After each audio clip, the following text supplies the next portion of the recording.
Embrace your darkness in the rabbit hole hosted by Soft Life Dizo, The God, Askofu Papa Baiko, and Mama Kanisa Kamom Karembo. Yes, sir, bana. Hey, welcome to Embrace the Darkness in the Motherfucking Rabbit Hole. Hey, jameni, tuko hapa Papa Baiko, Phantom Noah, as usual, Karembo, and Soft Life God himself, bana.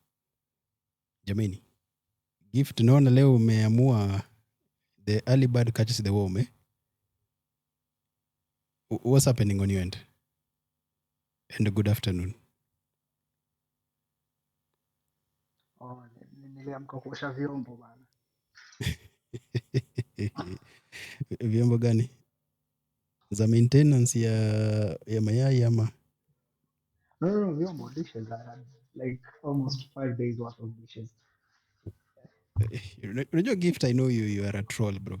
You want to thirst No, trap? like I'm still, No. You want to no, I'm thirst seriously trap me washing so dishes. that I can ask you what were you doing in those 5 days that you didn't wash the dishes? Oh, no, I just didn't feel like nilikuwa tu ile zone out. Why, bro? What's going on your end?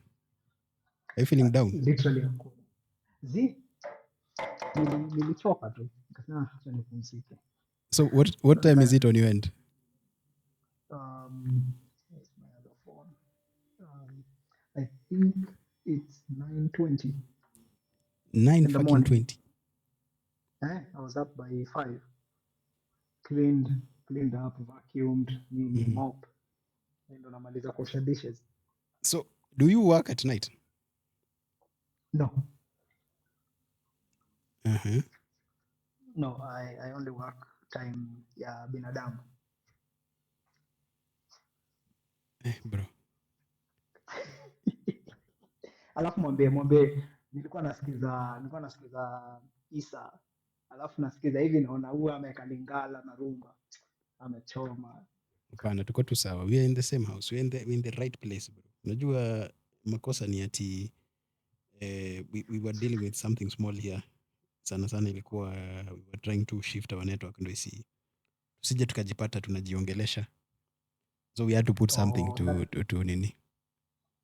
Salimia Dizo na ako Karembo. Nitawasalimia. They will join you shortly, bro. Wacha wamalize shughuli yao.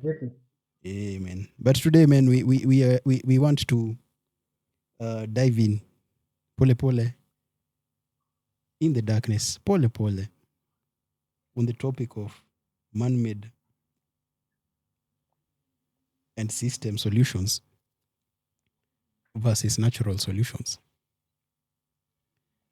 Now, how we are going to start this, man? It's a very weird. It's a very actually very intriguing topic because the way we look at solutions, there's a lot that builds up in the way you come from a problem to a solution. But now there's another indicator that pulls in the way you make decisions. One, if the problem is natural or the problem has been created. By created, I mean either by man or by a system, because these are things that are existing in the unnatural. If something was natural, it means that, bro, that was purpose to be there. Either not by design, but ndasemaje ile greater good. It is there for a greater good. You might not see it at that moment, but it is there for something. So even the way you come up with a solution, sometimes your solutions become very radical. Because also the problem you're dealing with ni gift umeanza kucheka na sija kuingia bado. No, nimesema the solutions umesema radical na nikaongezea and selfish. Oh yeah, and selfish. Yes. So people might not really understand you when you're making that decision. But remember this, when you're encountering that problem, it is natural. It is in nature. When it comes to nature, we separate from group to individual. Sijui kama mpaka hapo tunapatana a gift. Yeah, I got you. But when it is man-made and in the system, then the solution can be a one solution fits all kind of thing. And that one is sometimes it becomes very simple to solve, but at the same time becomes very complex to solve. Now, our ideologies, that's where we are going to go today. How do you solve this? How do you come up with these solutions? How do you solve these problems? From what aspect do you look at? Because more modern nature, modern times, people we've been brought together into this group kind of mentality with the woke movements, so many groupings where we have to identify as one label. So sometimes you find yourself solving a natural problem in a group setting. How will that pan out? For example, things like deforestation, things like climate change.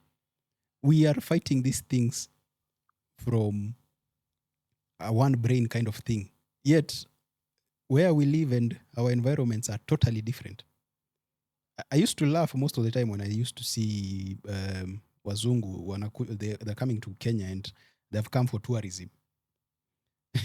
I never used to understand what the fuck these niggas are doing here, man. You are spending an arm and a leg just to come and see a lion. Kwani kwenu hakuna lions? You're spending the most interesting one and the most intriguing one was bird watching. I never used to understand that completely. Because, bruh, I'm wondering, you've traveled, you've come by plane all the way to Africa, the motherland, that is, you're calling it, just to watch a bird. Never used to make any sense to me until I sit down with one of those guys who was an avid bird watcher. His name was Herman from Texas. And he tells me, man, in my country, we have birds that we can count, species that is. So I've seen them all. So imagine my shock and surprise when I come to Africa and I'm seeing things I have never seen before. But when we are solving these issues like deforestation and climate, we use one solution and then we try to like replicate it everywhere else, man. We are solving a problem of icebergs. Blanket solution. Exactly, man. We are solving a problem like icebergs melting in the Antarcticas in Kenya by carbon emissions, man. How is that happening, man? It becomes quite interesting to see how people come up with these solutions, because it goes to show you that people are not thinking really holistically about what they are doing or the problem they are encountering. They're just solving these problems on a base level. Bora tu tumesolve tu kidogo tu, we've thrown something at it. You saw our effort in this, eh? But yes. on the other hand, when we go to system solutions, that is man-made solutions, where the problem was created, it didn't naturally occur, it was created. Now the solution is tailor-made for that problem. Because a man-made problem is a very specific problem. It's not that jamaa tu aliamka siku moja and then he decided to do something that doesn't make any sense. No. It had sense. That is why he came up with that problem. And the solution is also coming up with, is also fitted to that problem. But hapa kuna shida moja. Most of these solutions become very rigid. They are not changing as the problem is changing. Remember, this problem was designed for, this solution was designed for that specific problem, not the problems that come after that. We've solved one problem, second problem arises. We've not come up with a second solution. So we are still using the first solution on the second problem, and so forth and so forth. So you find and I think that is where we are right now. And we are at a point whereby we go to great lengths to try and understand that problem, but not to evolve with it. That is where we involve things like technology. Things like now integrating your whole generation into solving that problem And then we try and do something we call scalability. But remember, how we do scalability is limited to how much we understand that problem. So that problem becomes very rigid in a way that when it is evolving, we do not notice it. But I'm talking about the negatives. On the positive side of a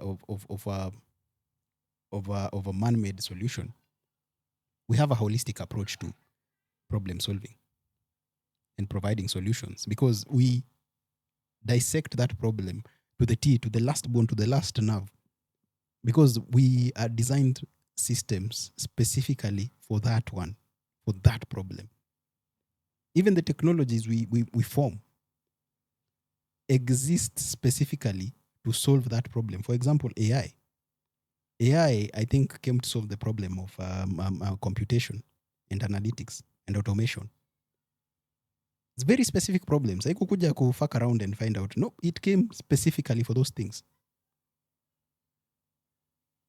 We give rise to now other fields evolving from that. Imagine a small problem can create so many different fields just to try and understand it. For example, when people came up with machines, bro, it gave rise to things like engineering departments. It gave rise to fields like science departments. Bro, physics departments. Even government, bro, they had to integrate themselves there to try and solve that problem based off that level, policy and economics. When it comes to scalability, now the man-made problems ziko na advantage moja whereby they move according to the understanding that the people solving that problem are encountering. So even in scalability, it is only scaling according to the quickest mind absorbing it. For control purposes, it becomes quite easy. That is man-made solutions. For example, things like recycling. These are man-made solutions coming from problems that existed, created by man. You guys are eating. You're buying takeouts. What are you doing with the refuse? Let's create dump sites. The dump sites are becoming full. What do we do with this now? Extra garbage. We need something better. We landed on recycling. People moving into towns, urban rural migration. Kwanza niko na shida na watu wengi sana nayo. Unapiga watu ushago sana. People created urban transport and urban planning. I don't know mpaka hapo Gift whether you are going with me ama I lost you along the way. Niko na wewe kwa bus. Unajua with you I have to you have to be very specific which bus. Is this the bang bus? Wanasema the train of thought. Oh, hey, bro. Train. Gift, you are very, very, very you're very fishy with how you how you mention things, bro. You know me, I know you very well. You mentioned and unajifanya hujasema kitu yote. Gift, I see you where you're going, man. Yeah, go ahead. But ukiwa hapo tu kwa hiyo explanation yako, Mhm. you also need to factor in the fact that if you are to consider solutions, Mhm. man-made solutions are options provided by man. So you can only work within what is provided. So it's like a set of conditions that the man provides. Unaelewa? Yeah. Like kitambo we didn't have borders. We didn't have borders, so you could literally just move from one country to another country because countries didn't even exist. So we're talking maybe before 1890, 18 something, Africa didn't have borders. But then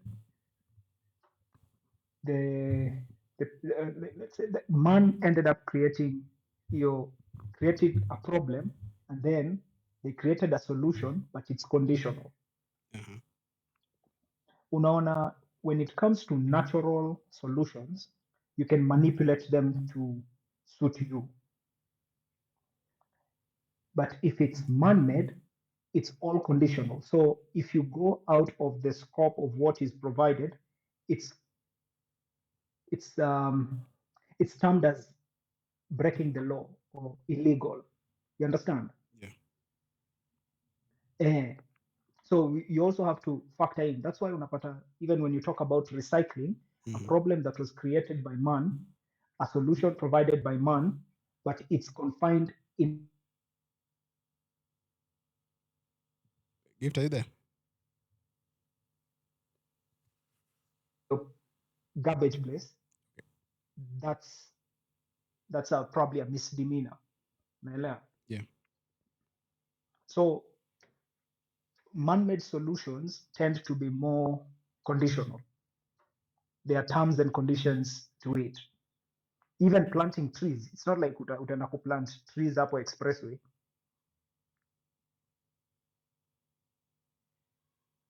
Unaelewa? Yeah. And do you think it's coming from, where do you think this one is coming from? That the conditions themselves, where do you think they are coming from? Are they coming from our understanding? Because this is a man-made problem, sorry, a man-made solution. Mhm. Is it coming from the place where people understand that problem from? They put conditions up to that point. No. Mhm. So this is my own understanding. The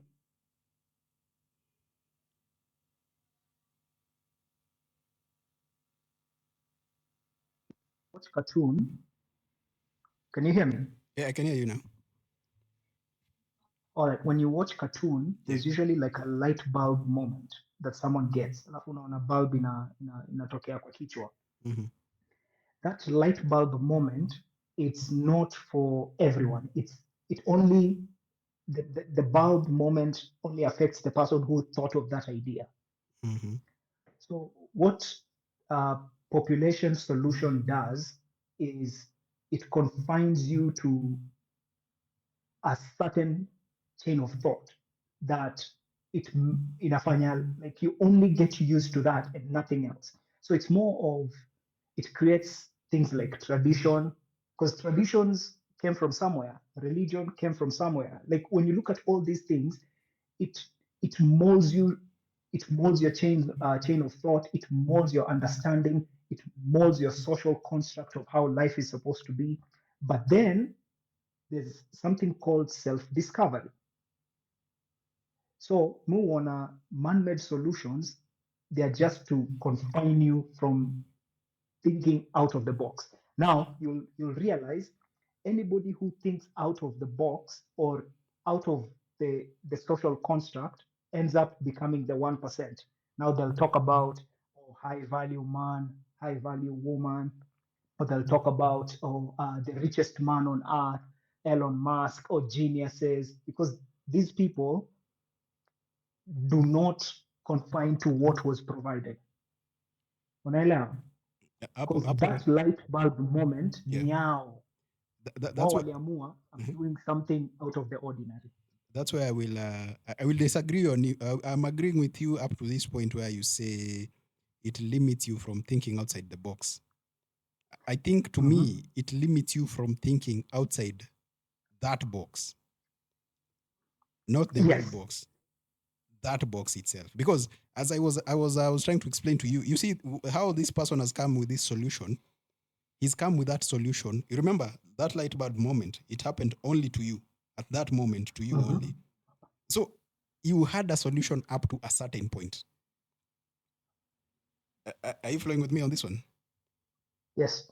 So you never went beyond it because you never understood that problem beyond that point.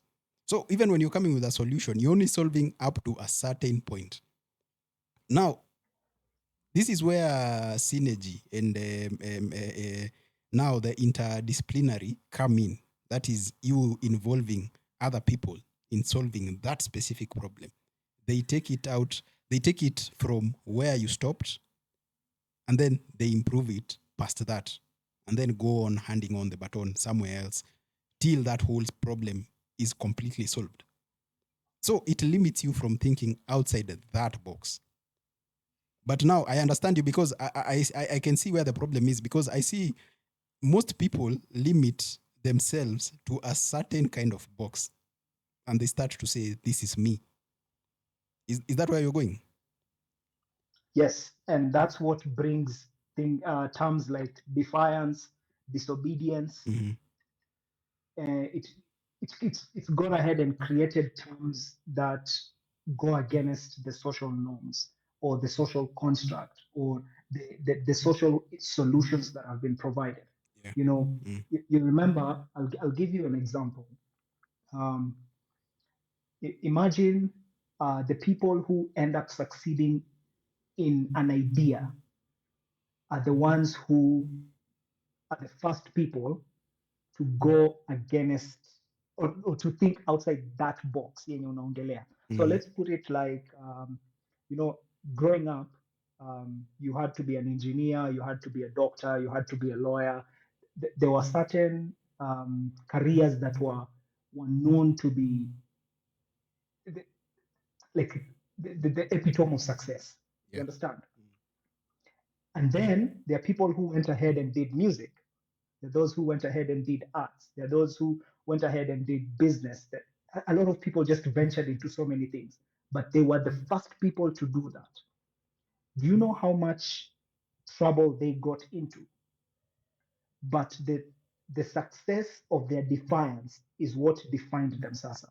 So they created a solution out of their own problem. And then imagine, in hindsight, someone doing that right now. Wao wanasema, I want to be a musician like Michael Jackson, but Michael Jackson defied a certain moment. Sahi, how many Are you musicians are we saying, talking about? are you saying defiance is only defiance until you solve a problem? Okay, so life as it is a series of solutions Mhm. to problems either nature creates or society creates. Unaelewa? Yeah. So in life, we put it this way. I'll put it in the easiest terms. There are more losses than wins. Mhm. Okay, Yeah. but the wins are what define life the most. Mhm. Unaelewa? Mhm. But there are less wins than losses, and that's what makes the wins more beautiful. You understand? Yeah. So the entire journey is a Mhm. journey of problems and you finding solutions to it. That's why the first 18 years of your life, it's either school, nini, so that's another problem. But that is a problem created by man. And then you have to Mm. look for a job, or you have to do this, you have to do this. By the time you're 30 or 40, you start having self-discovery moments. But that's now your that's nature taking place. Unaelewa? Yeah. And then Now, there's reproduction, there's all that. now you're actually making me question this, and I'm trying to wonder whether, um, hmm, because when you say, Then and you use this analogy of a light bulb moment, it means that one person is having that idea, right? yes, only an individual. That's why life is an individual thing. It's not a community. Mhm. You're the same person who just said here. Well, if today, Sakaja Mhm. going to um, imagine Sakaja going to Western and saying, "Nitawajengea, I'll bring rapid transport system." People will look at him and tell him, "Are you mad? We don't want these things." But if he says that in Nairobi, Mhm. it makes sense because that's a Nairobi problem. Mm. You can't go to Mombasa and talk about sijui ama uende, imagine unaona venye Ruto anaenda sijui huko mashambani anawaambia affordable homes. Mhm. These are people who can build their homes out of mud and they are comfortable. Unaelewa? That's an urbanization problem. So So when you say any yeah. that wins are less, and um, the failures are the ones that are in plenty, then does it Yes. mean that even when you were coming up with a solution is not for everybody? Yes, it's not for everybody. Mm-hmm. So I'll give you an example. I'm sure you've probably watched Resident Evil. Yeah. I think that's the best movie I can use to describe this. Resident Evil, unaona the lady aliyekuwa in a certain building and then he has to come out of it. You can either use that movie or you can use The Maze Runner. Maze Runner. Yes, Maze Runner. Have you watched the Yeah, movie? yeah, I've seen it. Yeah. Yeah. So mhm. you have to do everything to get out of that. But imagine you people are a crew. The Maze Runner, muko crew, muko wengi. But there's only one idea. Out of kila mtu, imagine everybody would give an idea, and it would fail. But the person who gives the idea has to action that idea by themselves. Unakumbuka? Yes. Alafu akishatoka, people try to replicate exactly what this other person has done to make it out of the maze. Good. Now we are in agreement up to that point whereby you create a solution that at first it fits all, right? Mhm.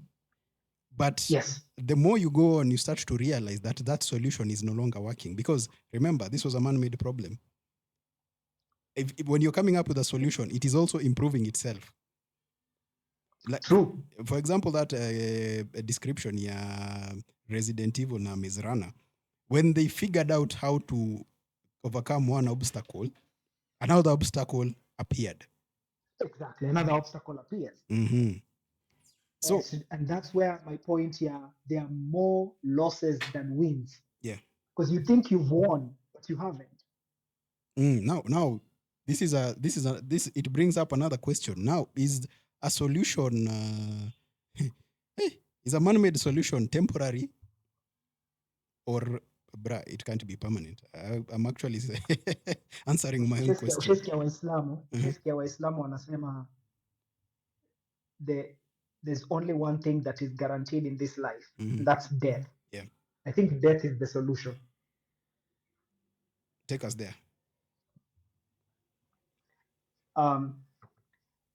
Moi became president, did all that, all the atrocities, nini, Akanyuria, he died.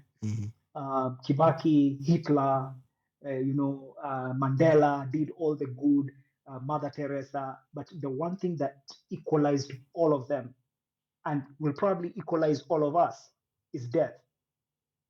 But now that's a natural solution. And that's what I'm saying. At the end, nature wins. No matter what you do, we can create all man-made solutions for ourselves here. Even today, why do you think we are trying to fight? We're trying to counter climate change because nature is winning. The hurricanes, the nini, and when nature wins, what does it do? Ushesikia wanasema when nature strikes, you can't stop it. And what's the one thing that people fear the most when nature strikes? It's death. But it's the one thing that equalizes. Look at what happened in LA. Whether you are rich, whether you are poor. And so the man-made solutions are only efficient if you're alive. So you just have to stay alive. Okay. I get you up to that point. But as we go on, there's somebody who wants to say hi to you here. Hi, Gifts. Hello, hi. Diesel. Okay, actually, there's a new Diesel on my seat today. If you go pale YouTube, Tamwana, he's in a nice, cute tutu skirt. So Tamwana to Apple, looking so lovely. But Gift, let me ask you something. When you say that the nature is winning, how is it winning yet these are more of repercussions of what we've already made? Because if you look at now, like global warming, it's all man-made effects that are now causing, like, that whole situation of ice melting, causing a lot of, if you look at the sea level, it's, that increase of of the water. I hope I think you get my point, right? Mhm. And again, you find like some of the yes, some of the things that we've created are actually also causing some. I believe in even the tsunamis that we're experiencing, because the core ends up either also hitting a too much, or there's shifts that now we are forcing these things to. We're accelerating the situation at hand. So the question would be: is it really nature winning, or is it nature um, punishing us for our own actions? Um, I need you to understand one thing. Um, when you talk about us as human beings, we are part of nature. Anything that we do to survive is also part of nature. Sisi tukichinja mbuzi, it's part of nature. When we are building homes, it's part of nature. When we're creating wealth, it's part of nature. The same way Wait. a lion will create a territory. How is creating wealth part of nature? No, it's part of nature. No, I feel You understand? I feel you Because at no, when you are no. creating Put wealth, it this it's way. you're solving a man-made problem. No, put it this way. Mhm. Squirrels gather nuts for an entire summer so that they can store it to sustain themselves throughout winter. You understand? Yeah. Now imagine nuts in a man's in a man's life is wealth, because we have to feed. And either that's why unapata wealth in Masai land is totally different from wealth in urban areas.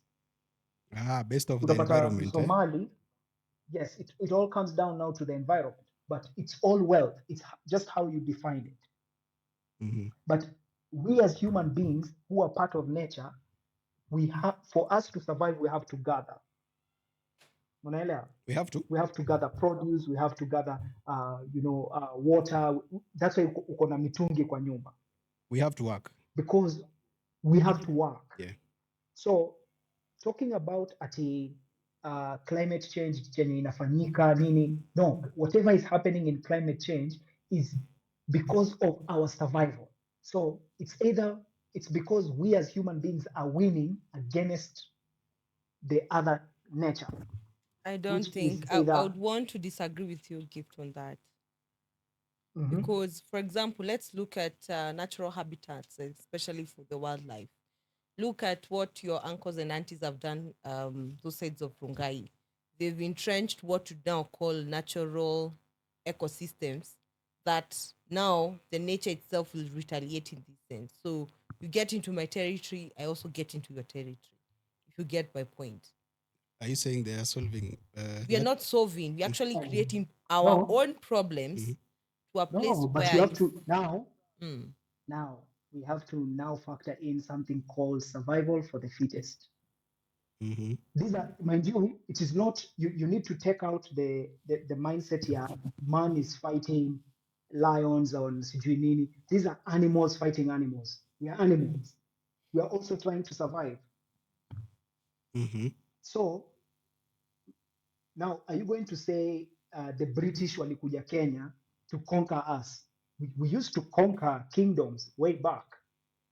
It all comes down to who's, hata ukiangalia mbwa, how many times do you like, if you like, my dad has 5 dogs, okay? Yeah.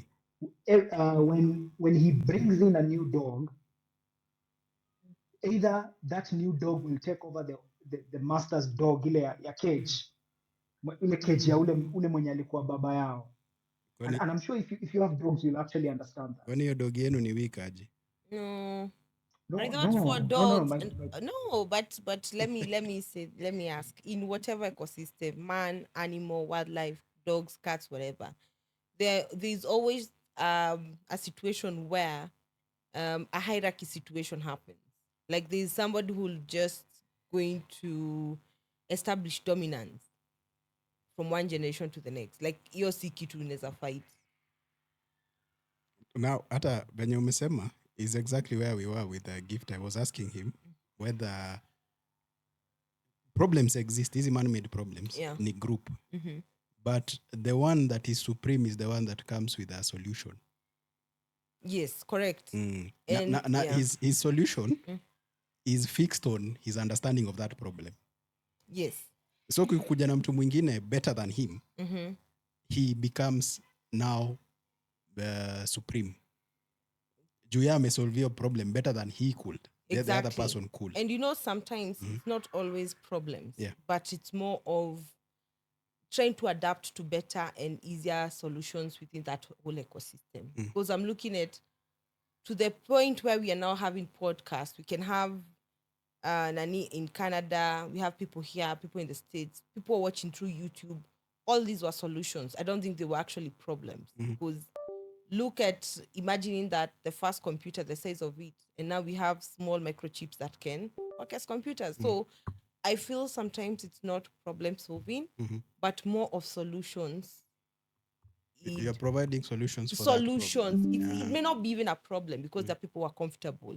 And I noticed something. There are people who, you remember there was a time I think we were tackling, I think it was duality, I'm not sure, where if you're not going to push yourself from the comfort, that comfort place, if you don't push that boundary, you'll be okay in that comfort. Yeah. So that is why now you're finding there are people who want to push the boundary to a place where they want to now imagine how they can insert a chip and we can do all the communication from our brainwaves. Somebody's thinking of let's move some of this whole population to another planet and start another civilization altogether. So when I look at dominance, sometimes it's not really coming to bring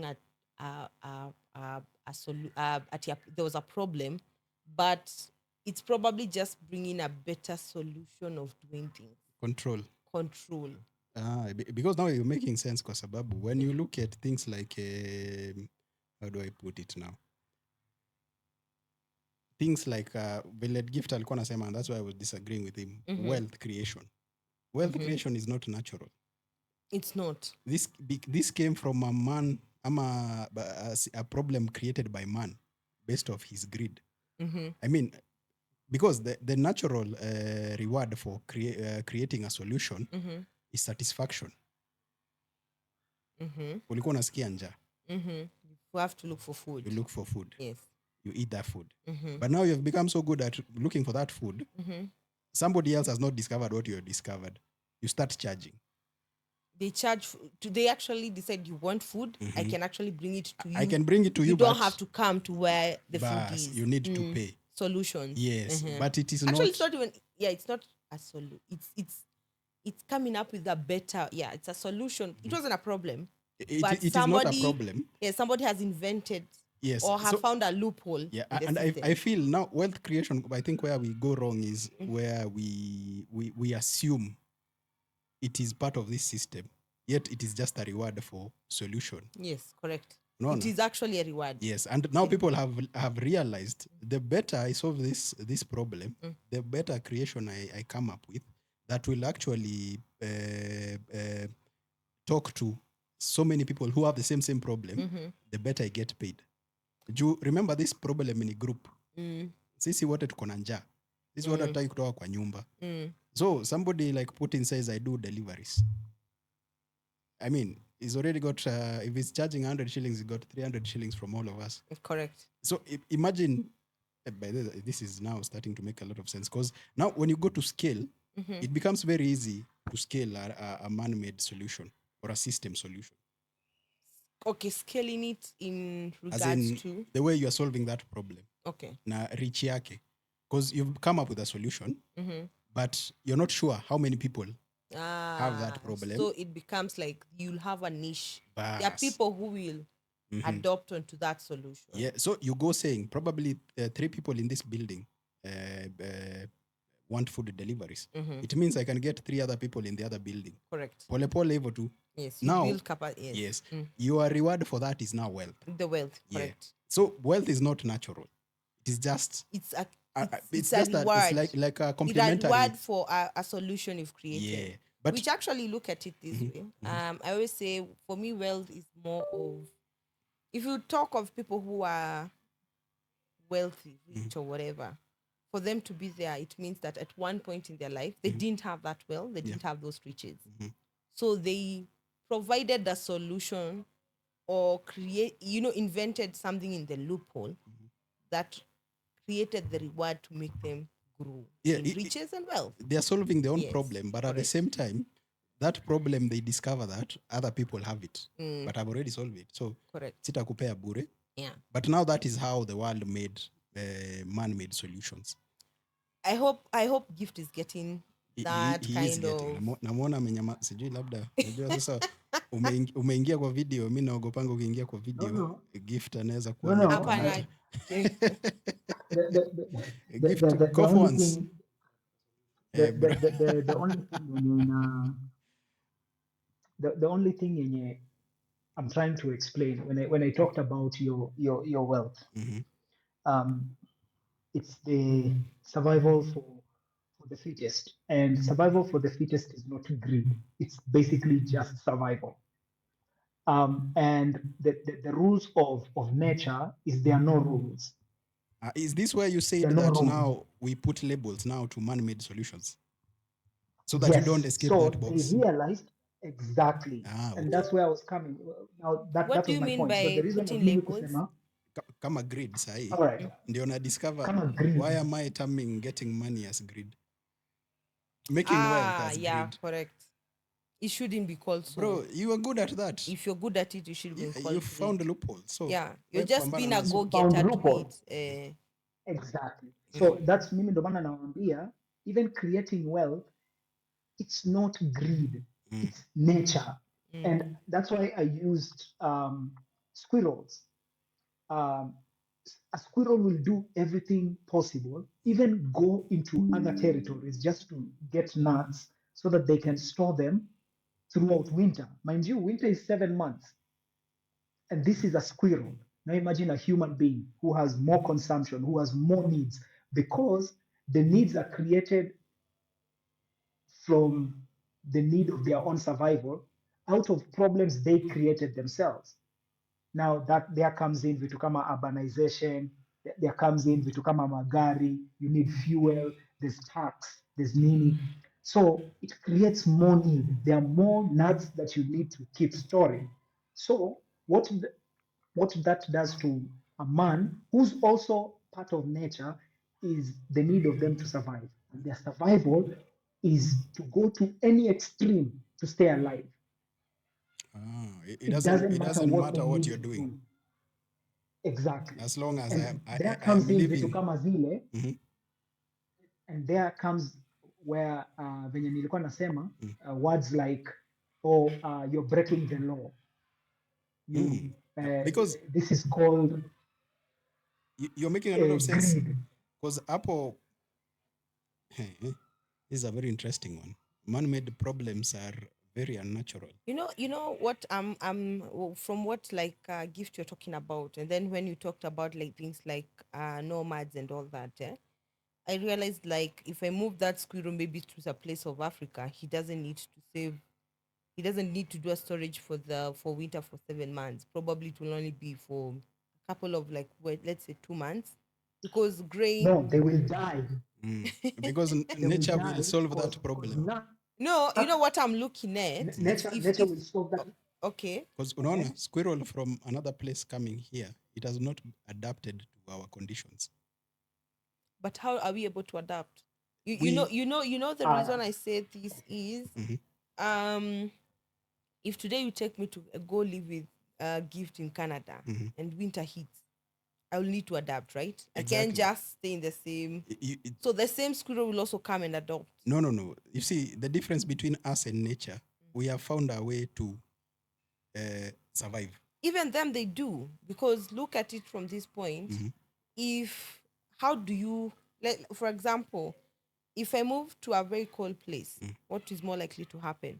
I'll become more hairy. Because that's the way we insulate, right? No, not you. Not really. Not even you.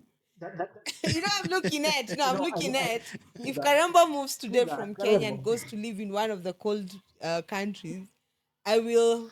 My body will also have to adapt and start knowing that we need to insulate our body heat. So what happens is No. body. You'll find I'll have probably more of fat deposits and hair growth a lot. Then I've All seen right. this happen. Wacha Okay. nikuelezee. Ngoja Huyu ni nani uliona? then when that squirrel comes probably here in Africa, it might shed off some of its fur because it doesn't really need because it's not But for how long? it'll catch up. That's what we've been doing. We've been catching up. It wouldn't. It would. You see, Okay, let me give you a explain story. to Karembo. Kidogo to gift. There's a time, not even there's a time, when lions are taken from Africa and they're taken to the zoos, huko, places called Quality in regions. the States or Yes, something. in the States. Mhm. During winter, these lions are put in a temperature controlled room because they cannot survive that winter. Sisa huko.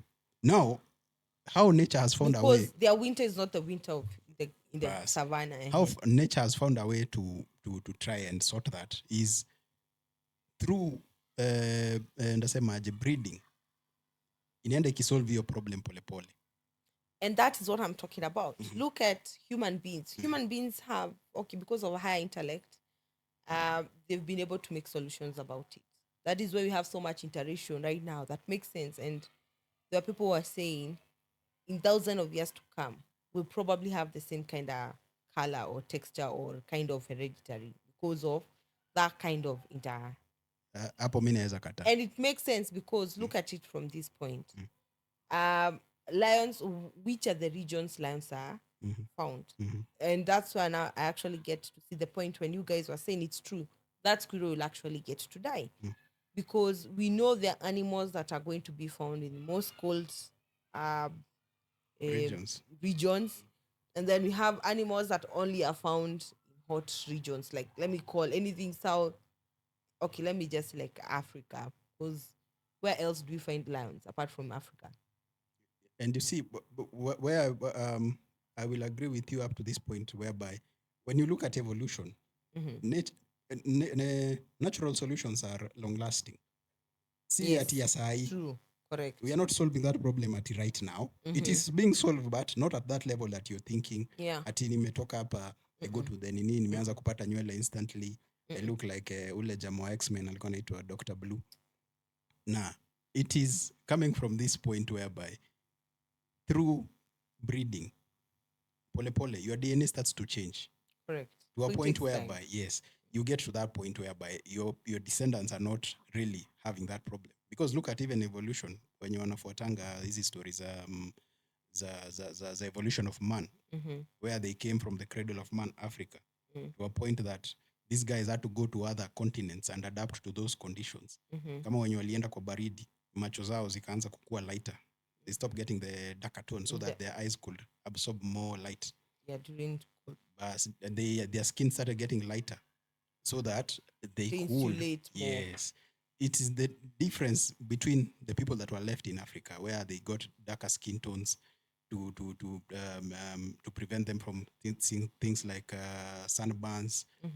They got darker. Bro, everything was dark. We evolved according to nature based on the environment. But now, man-made problems. Wachaku flash toilet gifts. No, I was washing my hands.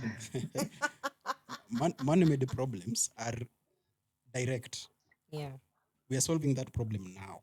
Yeah. So that is where I think tulikuwa na gift whereby that solution you're giving is being solved at that particular moment. For example, when you go huko nje the country to a cold region, what is your direct problem? It's cold. The cold, yeah. Yeah. So you have to solve that problem at that moment. Immediately, yeah, for my own survival. So you either get you start by wearing warm clothes. Thermal way all the way. Ununue heaters for your house. You're solving that problem at that moment. But as you continue to go on, it no longer becomes a problem. Yeah. So you're solving something else. But through that problem, it has created more problems that other people are solving. For you, you might not understand those other problems that are coming up because you solved that problem at that particular moment. And that is where now groups like synergies are watu wanashikana. If I may ask, when Gift, let me ask this question to you. So between the man-made and the natural ecosystem, who's winning? So far, it's more of, and let me put it this way. This is where I was talking about the journey. It's all a journey, and the final part of, let's say, the crossing line will never be, will none of us will probably never get to see. I'll put it this way.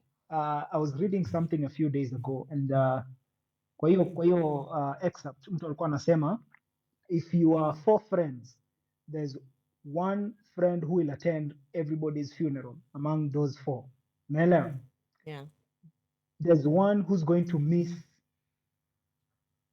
everybody's funeral. Yeah. Do you understand? Yeah. Now, you know how it goes sasa. Mm. Kuna mwenye hata atakosa ya moja. Kuna mwenye atakosa ya, alafu the final person will miss his own funeral. And that's how nature works. You understand? Yeah. Because when Christopher Columbus alitoka all the way from east and traveled west and landed in foreign land, he traveled with almost 10,000 to 20,000 men. Okay? And during that travel, walivofika, they made a mistake of eating fruits.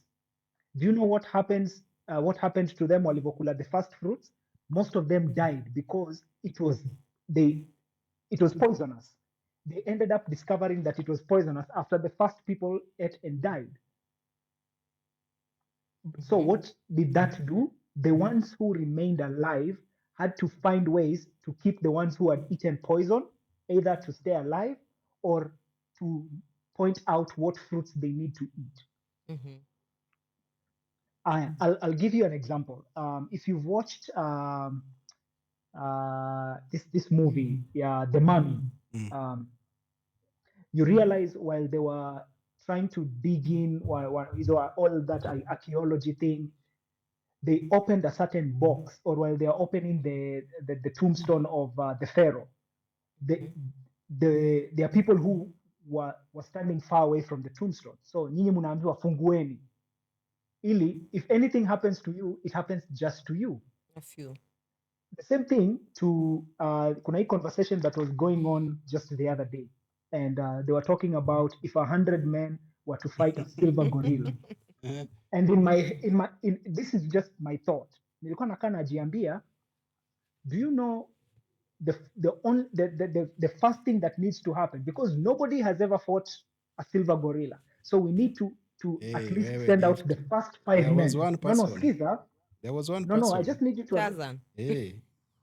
no, just understand what I'm saying first. Yeah, okay? go ahead.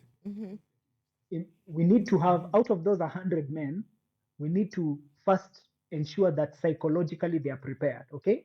Yeah. Because imagine sending out the first five men, alafu uone venye wanakuwa destroyed, just 5. Do you know what damage that does to you? Are you willing to keep on going? And imagine out of those 100, out of our 100, so nature is the silver gorilla, and then as men, we are the 100 people. Okay? Yeah. Now imagine only one person will come to tell the story, and that's exactly what nature does today. 100, 200, 500 years ago, they were trying to find ways on how to survive. There are some who died, some who lived to tell the story to the next generation. The same thing. My grandfather died. My parents will probably die. I will die. I will give that whatever. It's like passing the baton to the next people. Sasa, since we don't know who's going to come back and tell us the story, that's it. Tunakwamia hapo. So it becomes venye munaiita hapa, it becomes a rabbit hole. The more you keep digging, the more you discover, oh, there's a bigger problem. Now I need to adapt on how to survive this. Once you survive this, you breed a next generation and tell them, hey, you need to focus on how you can progress from where I left. Mhm. So nature, so far, nature keeps winning, Ah. despite the fact that our wins are minimal. Our wins look like wins, but nature adapts to what we give it And every single time. and So meaning always nature is going to win, right? Think about it. I would say yes. Yes, I actually see where you're going. Because,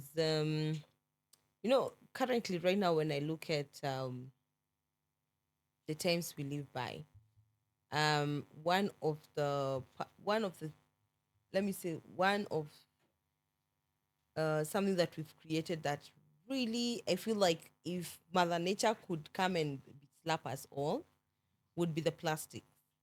Like we've not even been able to come with a solution of how to biodegrade it as fast as we are producing it. So I don't know. Like sometimes I feel like one way or the other, um, like nature will have to know how it's going to reset itself with this whole plastic issue. I feel like that is the one thing that Mother Nature hasn't known how they're going to discipline the man for creating it. yeah, I think the biggest problem that actually two, that nature will come if it decides to reset na iseme inashuka na nyinyi. One is that aspect of wealth creation, because that is exactly what has led to plastics. Um, uh, just before niache Karembo aseme kitu, I was listening to Neil Tyson deGrasse, and he was saying he's a physicist. He was asked a question, and the question was, what do you think will cause the end of the world? Unaelewa? Mhm. And akasema, let's assume aliens are here. Do you think aliens can harm us? And his response was no. And he talked about the end of the world being self-inflicted. 100%. Akasema, aliens look at us and wonder, these people all look alike, but they can't agree on anything. They correct. literally cannot.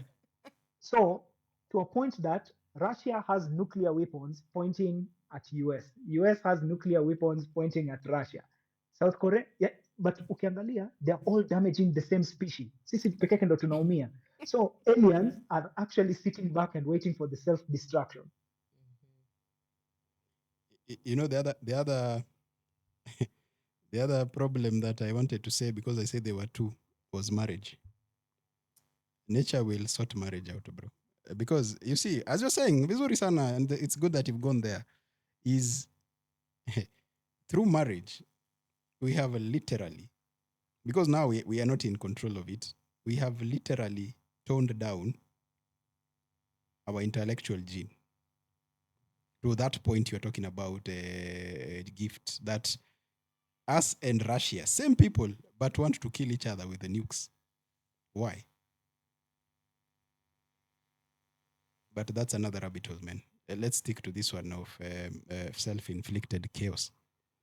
Actually, the resetting for me, I can see it in two ways. One, if we don't go into world war situation where we reset the whole system by ourselves and give it time for all the nuclear to wear off. Like you can imagine if US points to China and whoever and everybody else, it means most probably maybe the lower hemisphere is what will remain not too bothered, if that's the right word. Okay. Uh Either that's why we'll have a new civilization coming from it.